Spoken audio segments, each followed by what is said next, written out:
तो दोस्तों, कल का जो अखबार था 22 फरवरी का, तो उसमें कुछ पार्ट बचा रह गया था, तो वो मैं आज अभी डिस्कस करूंगा। तो दोस्तों, पहली खबर बिजनेस वाले पेज से ये है कि प्राइवेट सेक्टर ग्रेचुटी टू सोर, यानी कि जो प्राइवेट सेक्टर की ग्रेचुटी है तो वो बढ़ेगी। तो दोस्तों, ये ग्रेचुटी होती क्या है? तो मैं आपको बता दूं कि जब कोई भी व्यक्ति किसी भी कंपनी में कुछ वक्त के लिए कार्य करता है, लेकिन वो वक्त जो होता है तो वो कम से कम 5 या 6 साल, जो अलग अलग देश की सरकारें हैं वो अपने हिसाब से तय करती हैं। जैसे भारत में 5 साल है, ठीक। तो जब वो कम से कम 5 साल तक लगातार किसी कंपनी में काम करता है, तो वहाँ से जब वो काम को छोड़ता है, अर्थात जब उसका कॉन्ट्रैक्ट समाप्त होता है, तब उसको क्या किया जाता है, उसको एक मुश्त कुछ रकम दी जाती है। उसी रकम को क्या कहते हैं? ग्रेचुटी की कहा जाता है, ठीक। तो दोस्तों, जो ग्रेचुटी है तो आप उसे ईपीएफओ मत समझिएगा, यानी कि जिसे कि हम एम्प्लॉय प्रोविडेंट फंड यानी ईपीएफ बोलते हैं, तो वो ईपीएफ नहीं होता है, वो अलग चीज़ होती है, ठीक। और ये यहाँ पे आपको बता दूं कि एक एक्ट होता है जिसे बोलते हैं पेमेंट ऑफ ग्रेचुटी एक्ट 1972, इसके आधार पे इसको तय किया जाता है। तो है क्या कि अभी तक दोनों ही पब्लिक और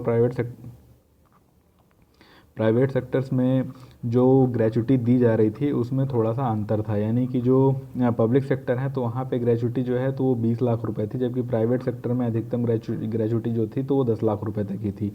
तो है क्या कि उसको भी बढ़ा करके 20 लाख करने की बात कही जा रही है। क्यों? ताकि प्राइवेट सेक्टर और पब्लिक सेक्टर में काम करने वाले लोगों को बराबर ग्रेचुटी मिल सके। तो हालांकि ये बता दूं कि जो 20 लाख बढ़ाई गई थी पब्लिक सेक्टर यानी सरकारी कंपनियों में ग्रेचुटी, तो वो 7वें वेतन आयोग के रिकमेंडेशन को लागू करने के बाद बढ़ाई गई थी, ठीक। तो जब उनकी बढ़ा दी गई तो ये मांग उठ रही थी प्राइवेट सेक्टर के लोगों के द्वारा कि हमारी भी ग्रेचुटी बढ़ाई जानी चाहिए। तो बस आपको ये जानना चाहिए कि ग्रेचुटी होता क्या है। तो है क्या कि अभी ये हुआ नहीं है। क्यों? क्योंकि जो एक एक्ट है इसका पेमेंट ऑफ ग्रेचुटी एक्ट 1972, तो जब तक इसमें संशोधन यानी अमेंडमेंट नहीं होगा तब तक ये लागू नहीं हो पाएगा।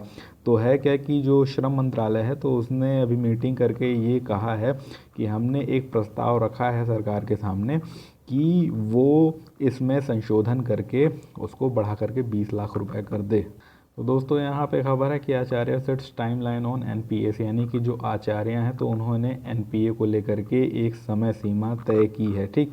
तो ये कौन है? तो सबसे पहले आप जानिए, इनका नाम है विरल आचार्य, ठीक। और ये रिजर्व बैंक के डिप्टी गवर्नर हैं, ठीक। तो है क्या कि इस तरीके के क्वेश्चन कई बार एसएससी इत्यादि में आ जाते हैं, और कभी कभार ये पीसीएस के एग्ज़ाम के प्रीलिम्स से ही पूछ लिया जाता है कई बार।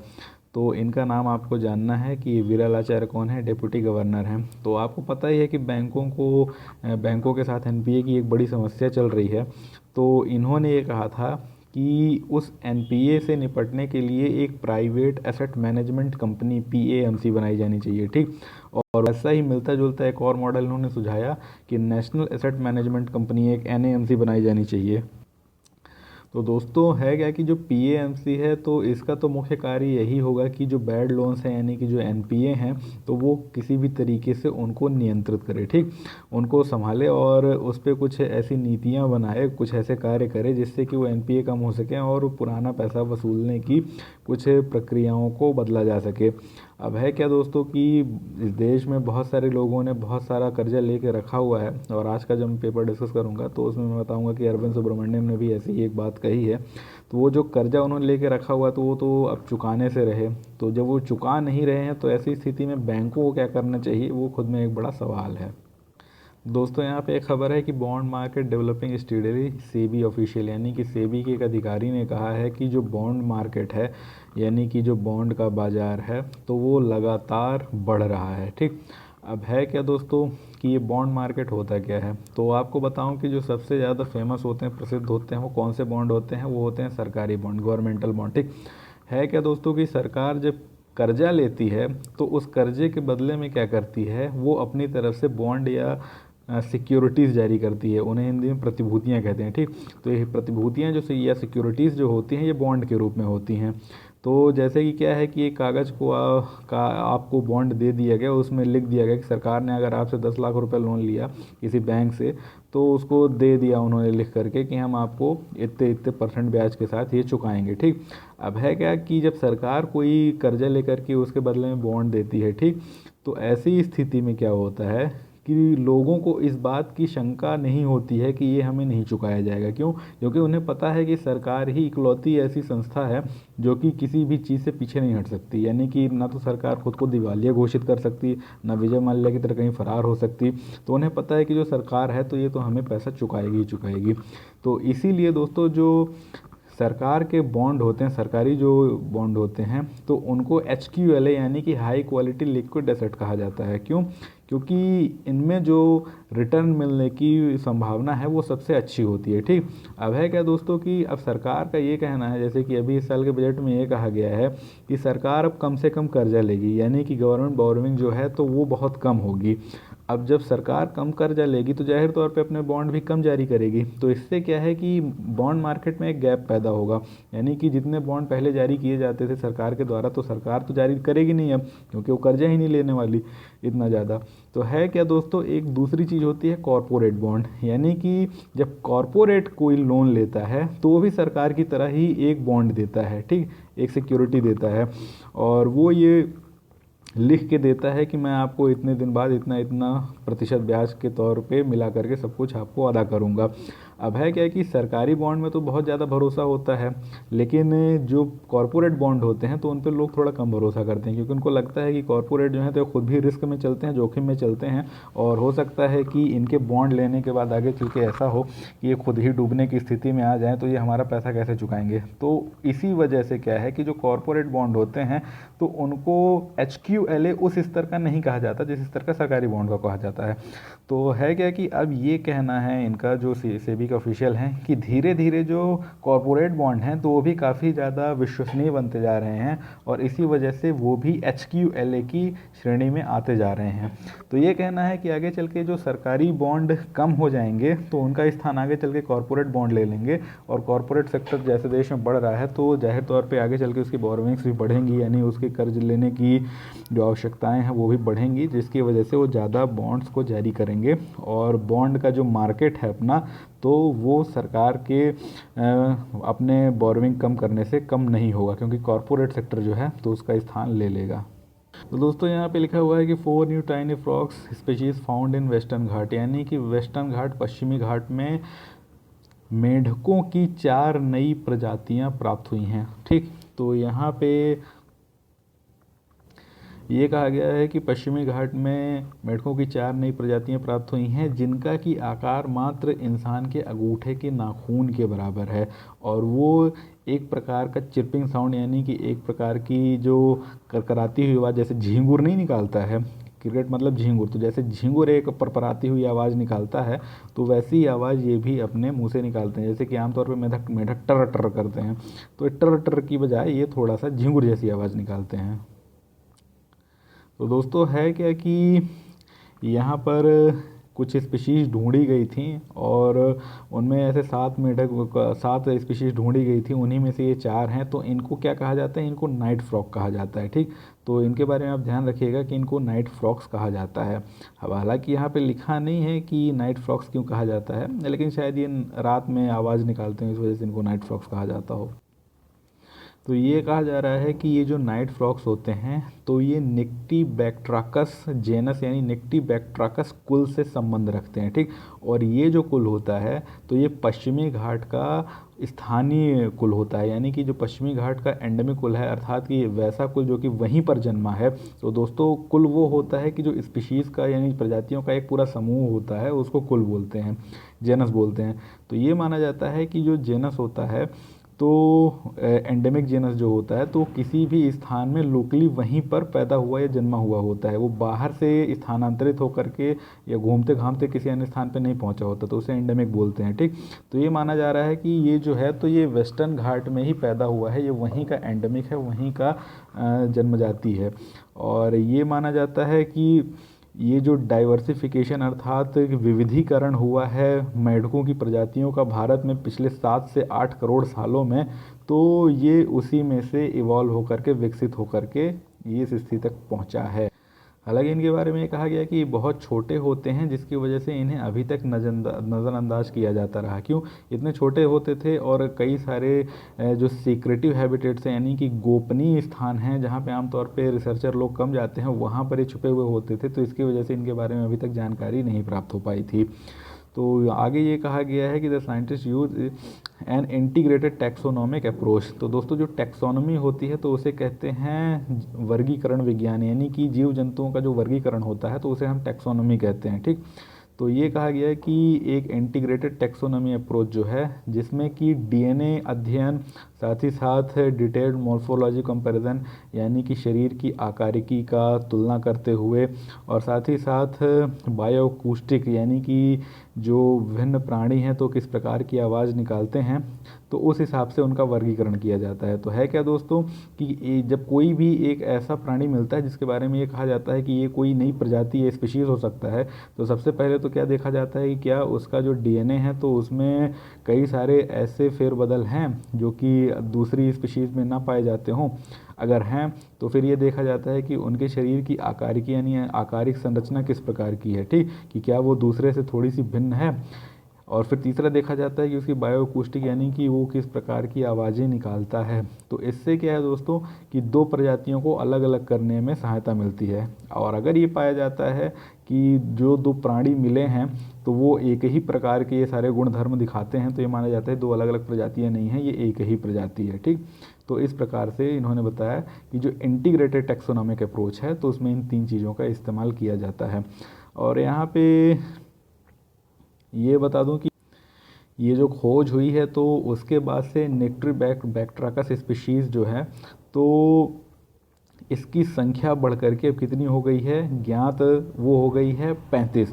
यानी कि इस प्रकार के जो जीव अभी तक मिले हैं तो उनकी संख्या बढ़ के 35 हो गई है। मतलब कि जीवों की संख्या नहीं, उनकी स्पीशीज प्रजातियों की संख्या बढ़ के 35 हो गई है।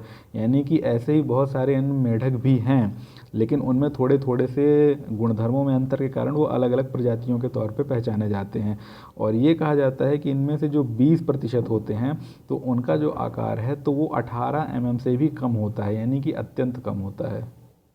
तो दोस्तों ये जो नासा वाली न्यूज़ है तो इसमें लिखा हुआ है नासा टू रिवील, यानी कि नासा जो है तो आगे चल के वो खोलेगा रहस्य। तो आज वो रहस्य खुल गया है, तो आज के पेपर में डिस्कस करेंगे, तो ये काम की खबर नहीं है यहाँ पे। तो दोस्तों अगली खबर ये है कि how ponds can speed up global warming, यानी कि किस प्रकार से तालाब ग्लोबल वार्मिंग की गति को तेज कर सकते हैं। तो है क्या दोस्तों कि आप जानते हैं कि सारी दुनिया में बहुत सारे छोटे छोटे तालाब हैं, ठीक, लेकिन है क्या कि शायद आपको नहीं पता होगा कि इन तालाबों के द्वारा कार्बन डाइऑक्साइड को अपने में अवशोषित किया जाता है, और साथ ही साथ क्या होता है कि इन तालाबों से मीथेन लगातार बाहर निकलती रहती है। लेकिन अभी जो एक नई रिसर्च हुई है तो उसमें ये कहा गया कि एक वक्त के बाद ऐसा होता है कि जो कार्बन डाइऑक्साइड को सोखने की क्षमता है वो तालाबों की कम होने लगती है, और उसकी जो मीथेन को उत्सर्जित करने यानी एमिट करने की जो क्षमता है वो लगातार बढ़ने लगती है। और ये आपको बता दूं कि कार्बन डाइऑक्साइड और मीथेन दोनों ही किस प्रकार की गैसें हैं, ये ग्रीन हाउस गैसें हैं जो कि ग्लोबल वार्मिंग को बढ़ाती हैं। और जो मीथेन है तो वो 28 गुना ज़्यादा प्रभावकारी होती है कार्बन डाइऑक्साइड की अपेक्षा। यानी कि CO2 जितना ग्रीन हाउस वो ग्लोबल वार्मिंग फैलाती है उससे 28 गुना ज़्यादा ग्लोबल वार्मिंग फैलाने की ताकत किसमें होती है, मीथेन में। हालांकि अंतर ये है कि CO2 की मात्रा मीथेन से बहुत ज़्यादा है वायुमंडल में, इसलिए मुख्य रूप से जो ग्रीन हाउस गैस है वो तो CO2 ही है।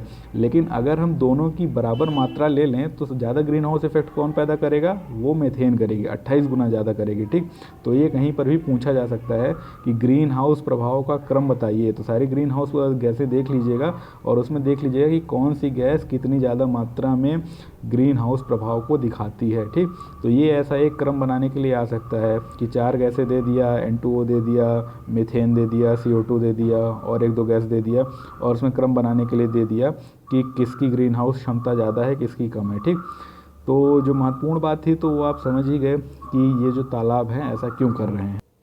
तो यहाँ पर एक एक्सपेरिमेंट किया गया था, एक प्रयोग किया गया था, और उसमें 7 वर्ष तक उसका अध्ययन करके ये देखा गया कि जो तालाब थे तो उनकी कार्बन डाइऑक्साइड को अपने भीतर अवशोषित करने की जो क्षमता थी वो लगातार कम होती गई, और जो मीथेन को रिलीज़ करने यानी मीथेन को छोड़ने की उनकी क्षमता थी वो लगातार बढ़ के दोगुनी हो गई। यानी कि कार्बन डाइऑक्साइड जो अवशोषित हो रही थी वो आधी हो गई, और उल्टे जो मीथेन कम निकल रही थी वो बढ़ के दोगुनी हो गई। तो यानी कि इससे क्या होगा, इससे ये होगा कि वायुमंडल की कार्बन डाइऑक्साइड जो है वो ना तो पूरी तरीके से इन तालाबों में अवशोषित हो सकेगी, और ऊपर से जो मीथेन है वो इनसे और ज़्यादा निकलेगी। तो जिससे क्या है कि ग्रीन हाउस गैसें जो हैं तो वायुमंडल में लगातार बढ़ती जाएंगी। और आपको ये बता दूं कि जो दुनिया भर के छोटे छोटे तालाब हैं तो वो इनलैंड वाटर से निकलने वाली जो ग्रीन हाउस गैसें हैं, मीथेन जो है, तो 40% मीथेन वो ही निकालते हैं। यानी कि पहले तो आपको बता दूं कि अंतर्जलीय इनलैंड वाटर क्या होता है। तो कोई भी ऐसा पानी का स्रोत, चाहे नदी हो, तालाब हो, झील हो, कुछ भी हो, यानी कि जो समंदर से अलग है, ठीक, जो महाद्वीपों के अंदर अवस्थित है, तो उसे कहते हैं इनलैंड वाटर्स। तो उनके अंदर से लगातार मीथेन जो है तो निकल करके वायुमंडल में समाहित होती रहती है। तो ये कहा जा रहा है कि जो छोटे छोटे तालाब हैं तो अकेले 40% मीथेन जो निकलती है उनमें से तो खाली इन छोटे तालाबों से ही निकलती है, जबकि इन छोटे तालाबों का जो आकार है तो वो उस हिसाब में 40% नहीं है, लेकिन फिर भी जो निकलती है गैस वो 40% इन्हीं में से निकलती है, ठीक। और दोस्तों एक यहाँ पर रिपोर्ट के बारे में बता दूं कि एक यूएन की यानी कि यूनाइटेड नेशन की scientific report on climate change होती है, यानी कि जलवायु परिवर्तन पर वैज्ञानिक रिपोर्ट यूएन की होती है, तो वो तो आएगी अब 2020 में, ठीक। तो है क्या कि ऐसी रिपोर्ट्स के बारे में आपको जानकारी होनी चाहिए। और ये उन्होंने बताया कि जो वैज्ञानिक हैं तो लगातार उस रिपोर्ट को बनाने के लिए वो लोग कार्य भी कर रहे हैं, ठीक। तो यहाँ पर ये कहा जा रहा है कि जो ग्लोबल वार्मिंग होती है ग्रीन हाउस गैसों की वजह से, तो उसमें जो सबसे ज़्यादा योगदान होता है ग्रीन हाउस गैसों को बनाने में तो वो जीवाश्म ईंधनों यानी कि फॉसिल फ्यूल्स को जलाने से होता है। यानी कि 70% जो ग्रीन हाउस गैसें हैं तो वो उन्हीं की वजह से निकलती हैं, ठीक।